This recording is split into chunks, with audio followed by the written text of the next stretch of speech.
호세아 1장 10절에서 2장 1절 말씀을 한 절씩 교독하겠습니다. 그러나 이스라엘 자손의 수가 바닷가의 모래같이 되어서 헤아릴 수도 없고 셀 수도 없을 것이며 전에 그들에게 이르기를 너희는 내 백성이 아니라 한 그곳에서 그들에게 이르기를 너희는 살아계신 하나님의 아들들이라 할 것이라.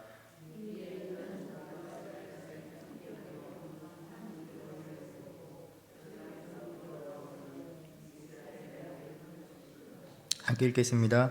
너희 형제에게는 암미라 하고 너희 자매에게는 루하마라 하라. 아멘.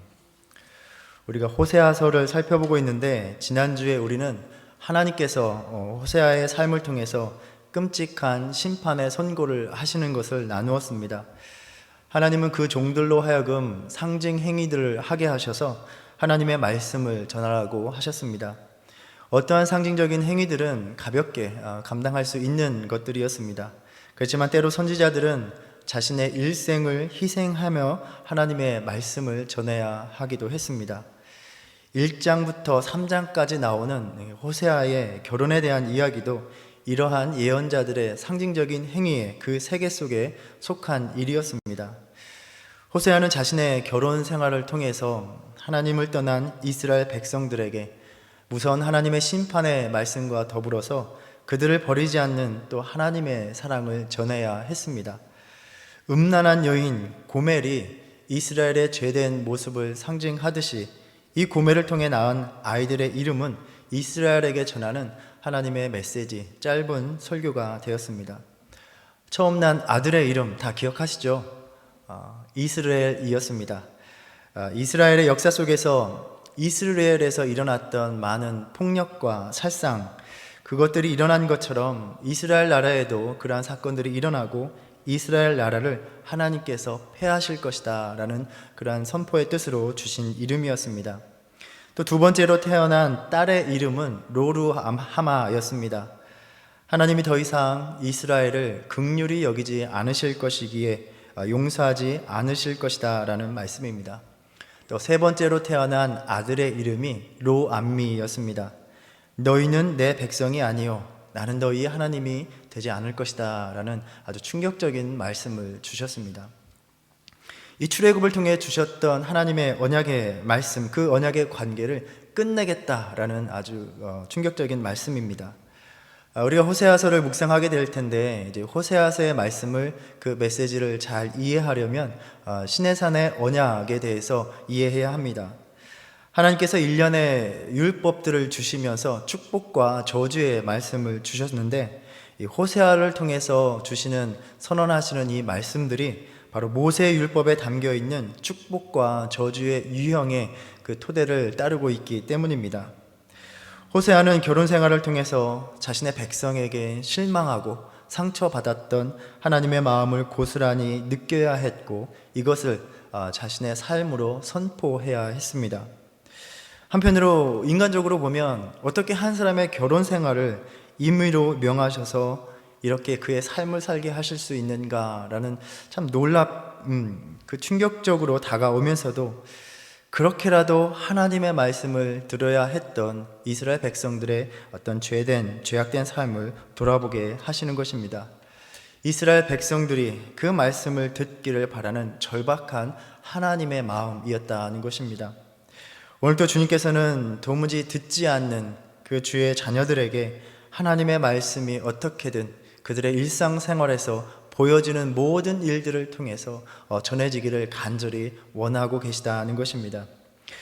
호세아 1장부터 3장까지 예언자의 결혼 생활을 이야기하면서 하나님께서는 심판의 말씀을 전해주시면서도 또 희망에 대한, 회복에 대한 말씀을 주십니다.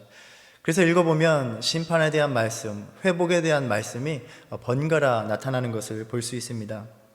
오늘 본문에서도 우리가 지난주에 묵상했었던 호세아 자녀들을 통한 충격적인 말씀에 이어서 갑작스럽게 구원에 대한 약속의 말씀이 주어지고 있습니다.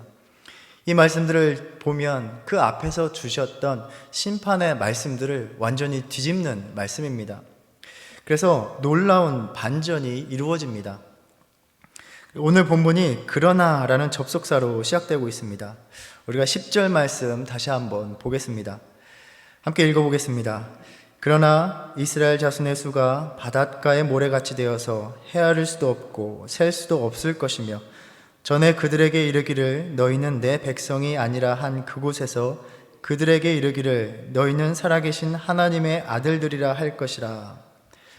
앞에서 상당히 심각한 심판의 말씀을 듣다가 갑작스럽게 이렇게 소망의 말씀이 전해지는 것이 한편으로는 좀 당황스럽기도 합니다. 이스라엘의 죄된 모습을 보시면서 호세아의 그 자녀들의 이름을 통해서 너희는 끝장났다, 너희는 멸망할 것이고 나는 더 이상 너희의 하나님이 되지 않겠다라고 말씀하셨습니다. 그런데 하나님께서 놀라운 반전을 준비하신 것입니다. 우리는 다 죽었구나 하는 그 순간에 하나님께서 예비하신 놀라운 반전이 일어나는 것을 보게 됩니다. 그래서 이 그러나라는 말은 은혜의 선포와도 같습니다.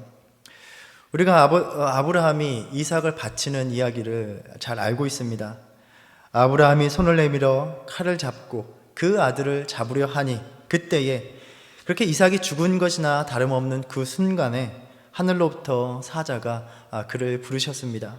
아브라함아, 아브라함아. 그리고 주셨던 말씀이 그 아이에게 내 손을 대지 말라, 그에게 아무 일도 하지 말라라는 말씀이었습니다. 그렇게 이삭이 다 죽은 것 같은 그 순간에 하나님께서 또한 살 길을 열어주신 것입니다. 호세아를 통해서 계속해서 주시는 말씀은 지금 너희의 믿음의 상태로, 너희의 살아가는 그 삶의 모습으로는 하나님의 심판으로 죽을 수밖에 없다는 것입니다. 그런데 그러나 하나님이 다시 살려주시겠다라는 말씀입니다. 이것이 오늘날 우리에게 예수 그리스도를 통해서 행하신 또 행하고 계신 일입니다. 사도 바울은 로마서 5장 8절에서 이렇게 말을 합니다. 우리 함께 읽어보겠습니다. 우리가 아직 죄인 되었을 때에 그리스도께서 우리를 위하여 죽으심으로 하나님께서 우리에 대한 자기의 사랑을 확증하셨느니라. 아멘. 여전히 우리가 죄인 되어서 죽을 수밖에 없는 그때에, 우리는 죽었구나 한 그때에 하나님은 그 아들 예수를 통하여 우리의 삶의 반전을 준비하신 것입니다. 이 회복의 말씀들을 주심으로 인해서 하나님께서 왜 우리에게 심판과 또 경고의 말씀을 주시는지 그 실제적인 의도와 그 방향을 알게 하시는 것입니다. 하나님께서 주시는 저주는 저주가 끝이 아니라는 것입니다. 우리가 모두 저주 아래 죽기를 바라시는 것이 아닙니다. 우리는 그래서 하나님의 심판의 말씀을 들을 때에도 우리를 살리시기를 원하는 그 하나님의 최종적인 목적 안에서 들어야 되고, 여전히 우리는 소망을 품어야 한다라는 것을 가르쳐주고 계시는 말씀입니다. 모든 것이 그렇게 절망으로 닫혀 있을 때에도 살 길을 내시는 하나님의 반전의 은혜가 우리에게 늘 열려 있는 것입니다. 근데 그러면 하나님은 처음부터 그냥 회복의 말씀, 축복의 말씀을 주시면 되지 왜 우리 마음을 그렇게 무겁게 불편하게 심판의 말씀을 전해주시는가, 우리는 물어볼 수 있습니다. 우리는 생각을 하고 또 때로는 그렇게 이야기를 합니다. 세상 살기도 힘든데 교회 나오면 좀 위로하고 회복해 주시는 말씀, 또 복 주시겠다는 말씀 주면 좋은데 왜 자꾸 마음 불편하게 하나님의 뜻대로 살지 못한다라고 지적하고, 또 하나님 말씀대로 살지 않으면, 행하지 않으면 하나님의 심판이 내릴 것이다 하는지 모르겠다. 좋은 게 좋은 건데 이 성경 말씀에 얼마나 우리에게 듣기 좋은 말씀이 얼마나 많은데 왜 그렇게 종종 설교단에서는 무서운 말씀 골라서 하는지 모르겠다, 우리는 그렇게 생각할지도 모르겠습니다. 저는 목회자 개인으로서도 그 소위 치는 말씀을 하게 될 때에 상당히 마음이 무겁습니다. 그래서 다른 때 설교 준비를 할 때보다도 그러한 말씀이 들어있을 때에 한 번 더, 두 번 더 기도하게 됩니다. 하나님, 이 말씀 듣는 사람들이 꼭 시험받지 않게 해주십시오. 깨달을지언정 시험받지 않고 주님께 돌이키게 해주십시오 라고 간절히 기도하게 됩니다. 하나님께서 그러한 심판의 말씀을 주시는 이유는 하나님께서 허락하시는 회복이 아무것도 깨닫지 못하는 데서는 시작될 수 없기 때문입니다. 엇나가는 자녀들에게 부모가 사랑한다고, 괜찮아, 나는 너를 사랑해, 엄마 아빠는 너를 사랑해 라고만 하면 어떻게 됩니까? 오히려 부모의 사랑이 그 의미를 잃어버리는 자녀들이 되어버리고 맙니다. 또 우리 자녀 세대들에게 우리 교회 공동체에서 우리 어린아이들을 볼 때에 신앙생활 온전히 하지 못하고 또 예배 시간에 진정으로 예배를 드리지 못하는 아이들에게 괜찮아, 하나님께서 너희들을 사랑하셔 라고만 말한다면 어떻게 되겠습니까? 하나님을 기쁘시게 할 수 있는 자녀가 아니라 하나님을 노엽게 하는 자녀들이 되어버릴 것입니다. 진정한 회복은 지금 자신들의 모습이, 살아가는 삶이 하나님 보시기에 어떠한지를 철저히 깨닫고 돌이킬 때에 시작되는 것입니다. 그래서 하나님은 이스라엘 백성들이 진정으로 회복되기를 원하시지만 이것을 위해서 자신들이 얼마나 하나님으로부터 떠나 있는지를 돌아봐야 하고 깨달아야 했던 것입니다. 그래서 그들에게 지금 너희의 삶은, 지금 너희가 살아가고 있는 모습은 도저히 나의 긍휼을 받을 수도 없고 용서를 받을 수도 없고 내 백성이라고 부를 수도 없다라는 사실을 분명하게 선포하셨던 것입니다. 그러면서도 하나님께서는 이스라엘 백성들이 소망의 끈을 놓지 않도록 다시 회복된 미래를 꿈꾸게 하시면서 이 말씀을 주시는 것입니다.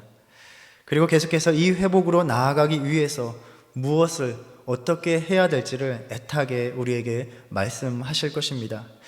우리가 그 말씀 귀 기울이고 다시 회복하여 주님께 나아가는 저와 여러분 되기를 바랍니다.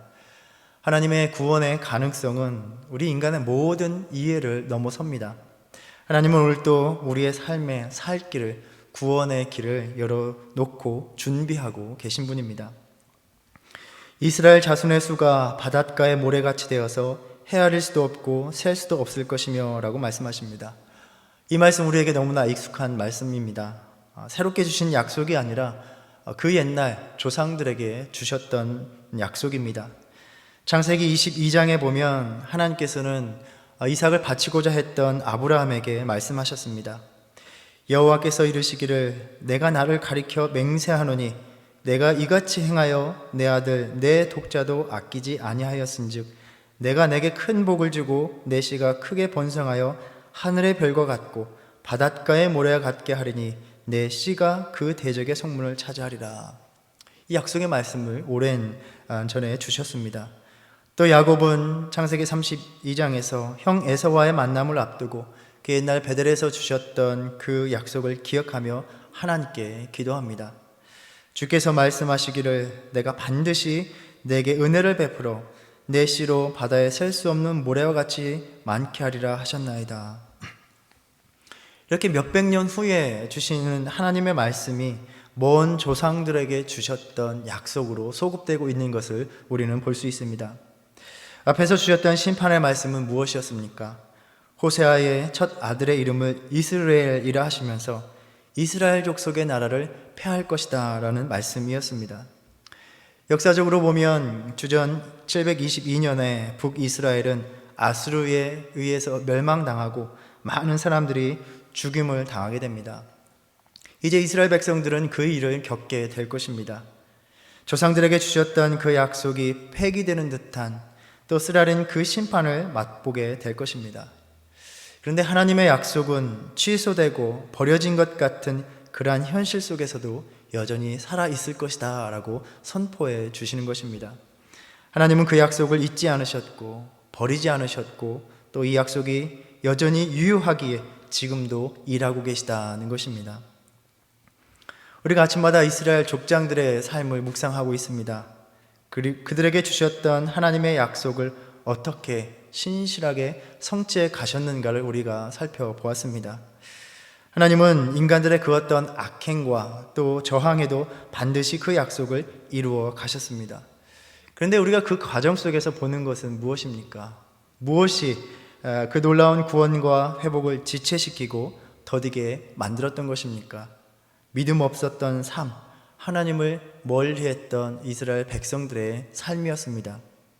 믿음 없는 삶이 하나님의 계획을 자꾸 변경시키고 지체하게 만든 것입니다.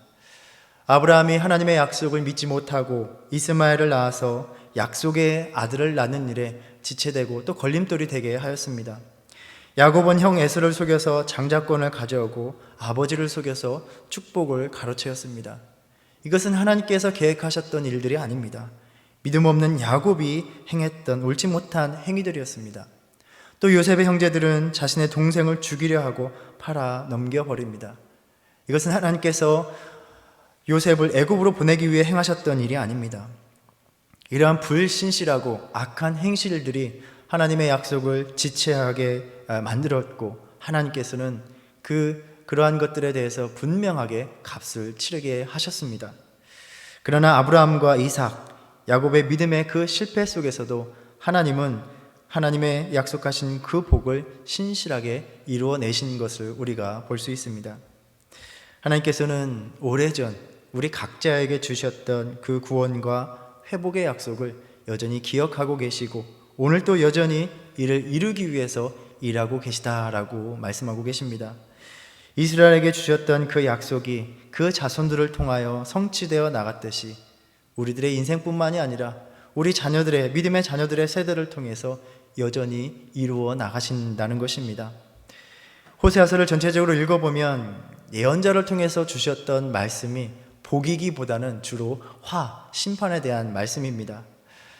하나님은 이스라엘 백성이 언약을 깨트리는 그 삶을 살아갈 때에 율법에 명시하셨던 그 형벌을, 심판을 내리시기로 마음을 굳히셨습니다.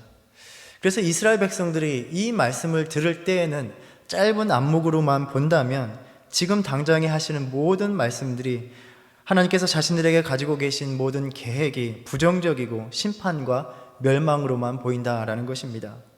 자녀들이 부모들의 말을 들을 때 어떻습니까? 늘 자신들에게 하는 잔소리처럼 들립니다.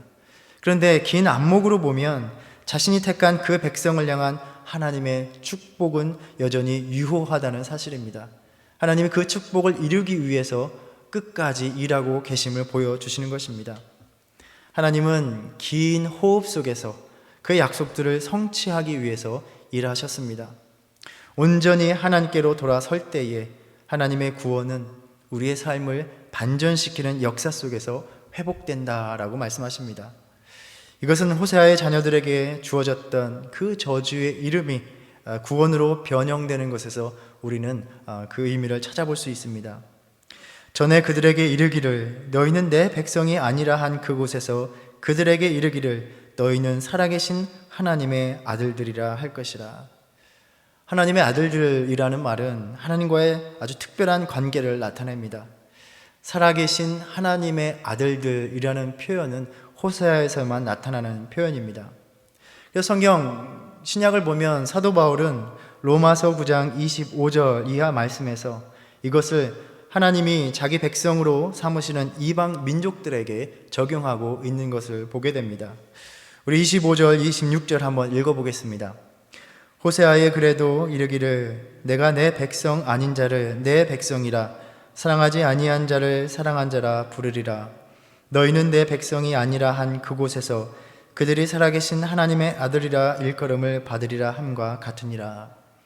우리가 읽었던 호세아서의 말씀을 인용하고 있는 것을 볼 수 있습니다. 물론 로마서에서는 호세아서에서 그 본래의 말씀이 확장되어서 해석되고 이해되고 있습니다.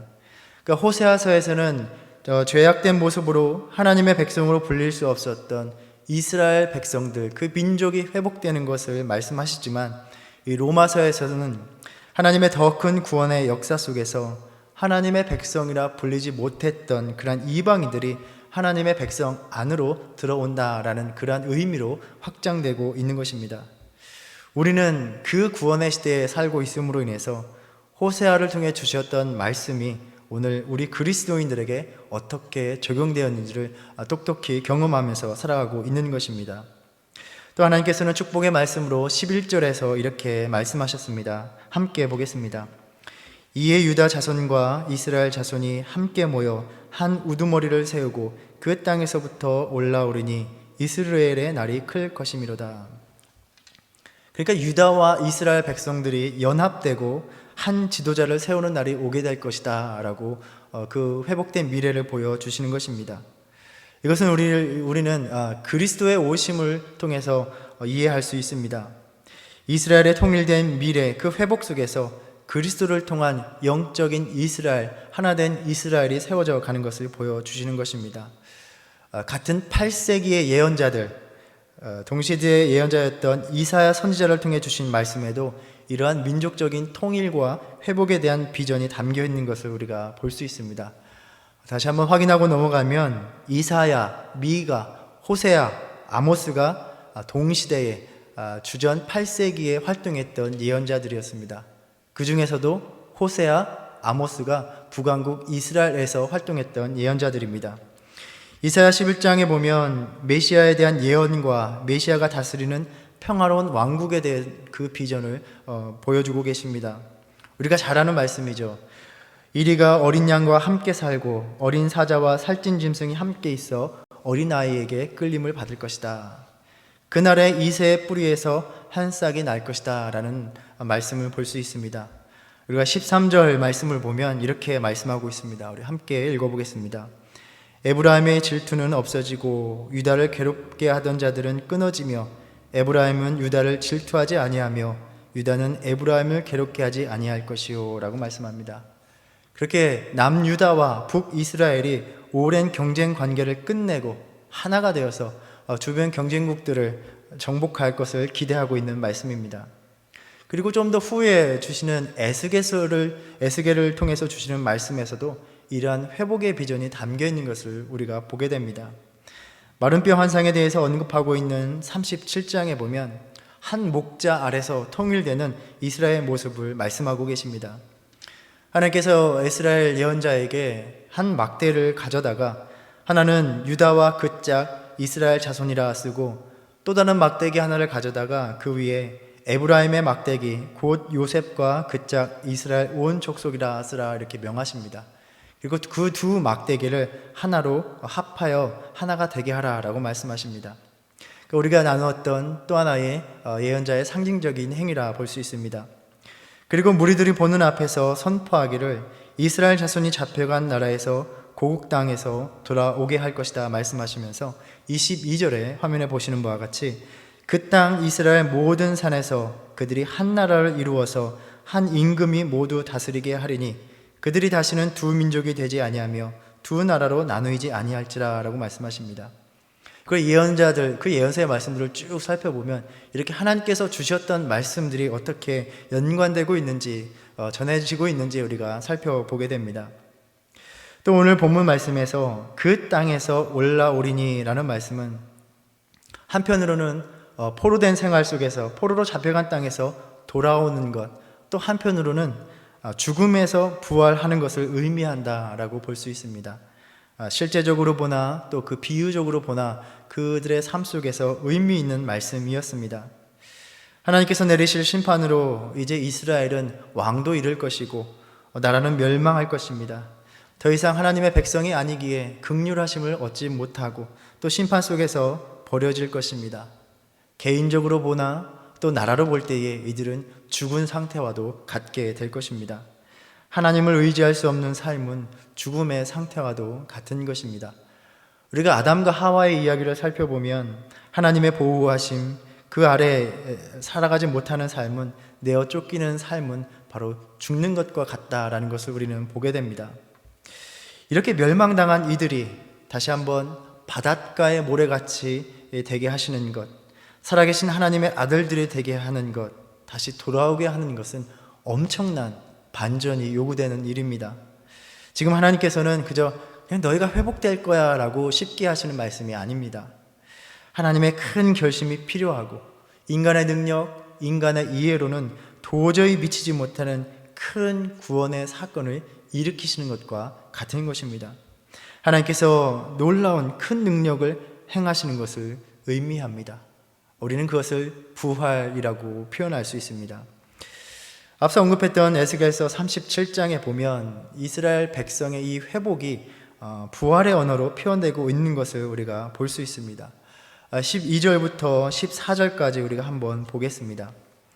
에스겔서 37장 말씀에 보면 그러므로 너는 대언하여 그들에게 이르기를 주 여호와께서 이같이 말씀하시기를 내 백성들아 내가 너희 무덤을 열고 너희로 거기에서 나오게 하고 이스라엘 땅으로 들어가게 하리라. 내 백성들아, 내가 너희 무덤을 열고 너희로 거기에서 나오게 한즉 너희는 내가 여호와인 줄을 알리라.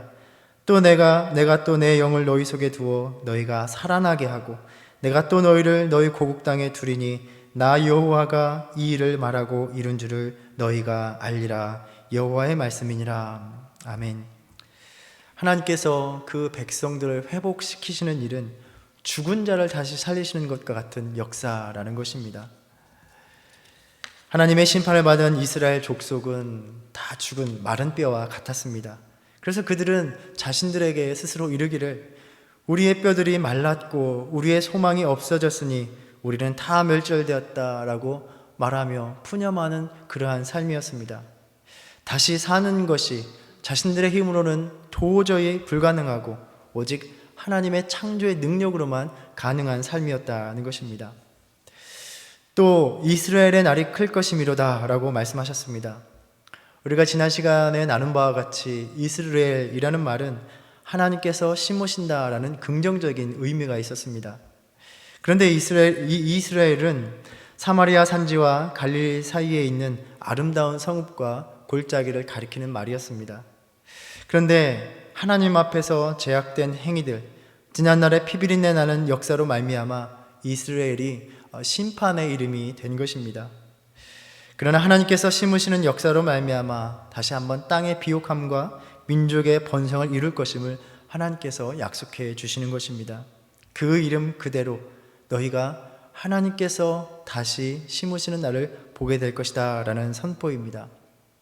그렇게 서로 갈라졌던 반목했던 민족이 하나 되어서 하나님의 백성의 본질이 성취되는 그 구원이 선포되면서 이스라엘 민족의 새로운 출발을 위한 구원의 이름이 되게 하는 날을 하나님께서 주시겠다라고 말씀하시는 것입니다.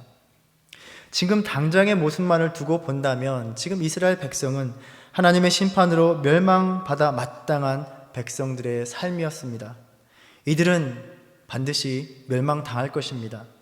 그러나 이들에게 하나님은 다시금 회복의 날을 선언해 주고 계십니다.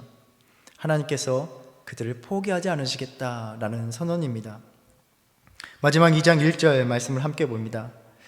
너희 형제에게는 안미라 하고 너희 자매에게는 루하마라 하라. 그 말에서 아니다, 부정어의 말인 로라는 말을 다 없애신 것입니다.